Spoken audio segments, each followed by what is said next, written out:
but I'm back now with a lot of fun things to talk about. I'm going to talk about a comedy cliche. Most of you have probably watched a lot of comedy, right? Yeah? Okay. You probably have noticed that a lot of people talk about appearance in comedy. It's always sort of a centerpiece in comedy. And that is because there are a lot of funny-looking people. You know this, right? Okay, so I'm a funny-looking person. Let's get into it. I know what you're thinking, you know you're beautiful. I know. I'm a solid 7. I'm okay with that. You know, if you walk past me on the street, I'm a 7. If you get to know me, I'm probably a 10 with personality, but let's be real, no one cares about that. No one looks at a 2 and thinks, they have a heart of gold, you know, I might. No one does. Just get over it, okay? But since I'm a 7, I have developed a personality and a sense of humor. I really like that joke because it implies that attractive people don't have personalities. That's what I believe. I mean, have you ever known a really attractive person? Like a super, you know, they walk in, they just command the room. Their presence owns it.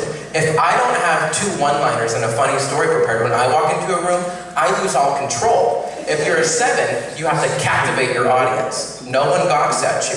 When I walked in right now, I know most of you are just thinking, I hope Peter sneaks up behind him and starts playing the drums, because that's more interesting. Why are they watching a 7 just talk to you? I think a lot of 7s have this common aspiration to date a really attractive person, and you know, us 7s were up punchers, you know. So let me tell you, fellow 7s out there, there's a lot of you. I can confidently tell you that it's amazing. You should really give it a whirl, fellow 7s. You might be thinking, oh, if a 7 dates a really attractive person, no one pays attention to you. You know, they're going to be focused on your arm candy. That's not true. People look right at your ugly ass, and the look they give you is a look of respect. You know, you're getting high fives, people are asking how you did it. It's like you saved a burning baby from a burning building, a burning baby. Yeah. Just put them out and get me a fire extinguisher. No, I'm not dating anyone right now. I'll say that again so you can all gasp. I'm not dating anyone right now. Thank you. Okay. I noticed that fact might make me a bit more crabby. Like the other day in the locker room, some freaking boneheads walked in behind me, and this is what the dude said to his friends. He said, "Oh bro, I'm gonna suck on some titties tonight." And it was none of my business, but my old man, you know, getting changed, I looked at him and I said, "No, you're not." It's none of my business at all. He looked at me and he said, "What?" I said, "I think you meant to say udders, moo," and then I turned around and got changing. Yeah, it's none of my business, but I think I'm doing the Lord's work. And I've been losing weight, so I think I could maybe hold my own in a fight. I don't know. A few things about my appearance have changed. I dyed my hair recently. Now it's sort of going back to its natural state, and I have this common occurrence where people will come up to me and say, "Oh no, you're going to dye it again, right? Please, dye it." And if you've never had your hair dyed and then it starts growing back out and then people tell you to dye it again, it's not a good feeling. It's really not a good feeling. They make me think I'm some horrible, grotesque blonde monster before I dyed my hair. I lose 2 pant sizes, but if my hair goes back to blonde, oh God, no, you know. The last 2 times I've gotten my hair done though, or cut or dyed, the person in the chair next to me has been the same person. And let me describe this person to you. They have cheetah print tattoos on their legs and arms, and the haircut they have, it's shaved, and then it's like bleached blonde, and they have little grown-up patches to make them look like a cheetah. And that's the kind of person you want to sit next to maybe once. Maybe. Not twice. You know, like, and they almost pulled off a convincing cheetah too. You know, my gazelle instincts kind of, you know, want to get a brunt, but I thought it was like some sort of stunt almost, you know, like a test from God, or like, what would you do? I don't know what it was. But people are just special. Some people, like, I think that has to take a lack of common sense to do. Like, bless their hearts, but come on now. A lot of people don't have common sense. Like my sister.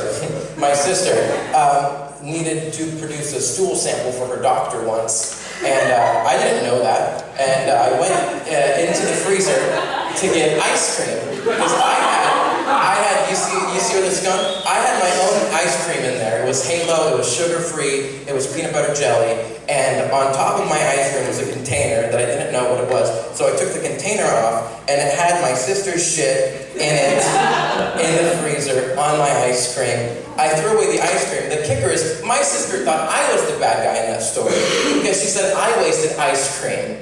And she put her shit on it. Maybe I was the bad guy there. I don't think I was, though. I don't trust doctors, like, who wants to look at my sister's shit? But also, no, just kidding, I do trust doctors. I have a shaky experience with them, though, because I trust them, but I do not trust Peachwood Medical Clinic. I don't know if any of you have been to Peachwood Medical Clinic. It's like if everyone at the DMV was like coughing or like bleeding to death. And it's just not a fun experience at all. I went back for the first time in like at least 3 years. I went back because they were like, oh, we took you off our roll, so you don't technically have a doctor. So I decided I'd go and get that checked out. So I get in, they weigh me, they take my blood pressure, and then I sit down and wait for the doctor to come, and he comes in, what's up? And what's wrong? And I said, well, I just came for a checkup. He said, is anything going on, that I should know about? I said, sometimes I wake up in the night with excruciating pain in my upper groin. And he said, what do you do? And I said, go to medical school now. So I said, I put an ice pack on it and I go back to sleep. And he said, keep doing that. And then my doctor closed his laptop, picked it up, and turned around to leave. And I said, wait, do I need like shots or something? And then he sits back down, opens his laptop, and says, you need HPV and meningitis. Then he shuts his laptop, gets back up to leave, and I said, wait!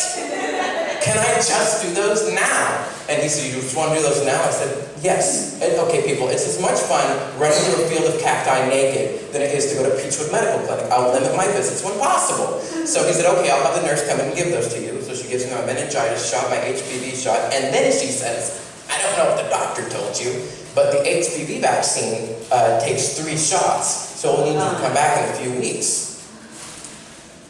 Imagine the worst news you could hear.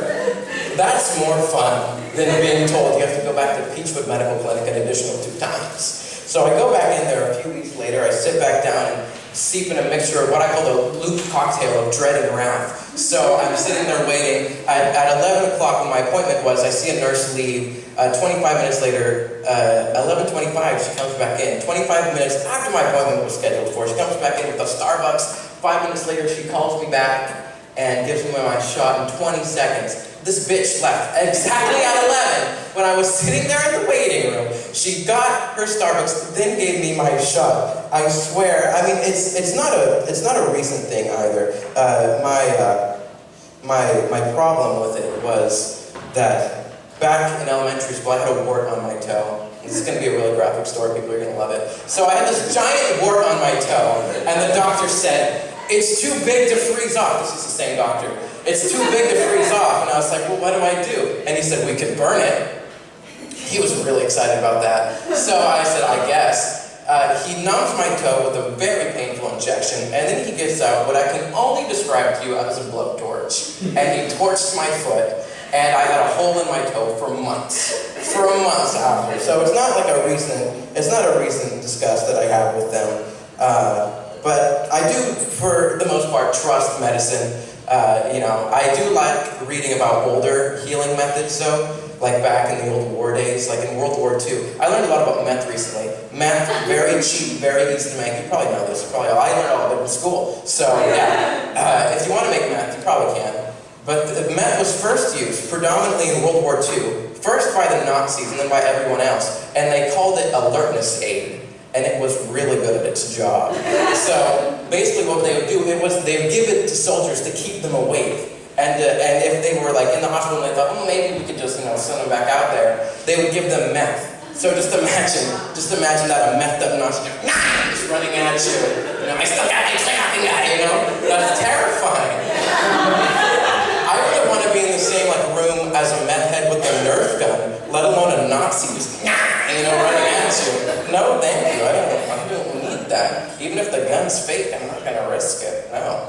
I noticed recently, too, that all these fake guns, you guys ever notice how fake guns say the tip's painted orange or red to let us all know that they're fake guns? And then I had the thought, can't you just paint the tip of a real gun orange? Like if you think about it, you know, if somebody walked in and the tip of their gun was orange, we'd all be like, oh, relax everybody, the tip's orange, it's fine. Ow, what the, I'm bleeding, oh shit, die, see, it would be horrible, then we'd all be dead, but at least we wouldn't be ugly. Thank you.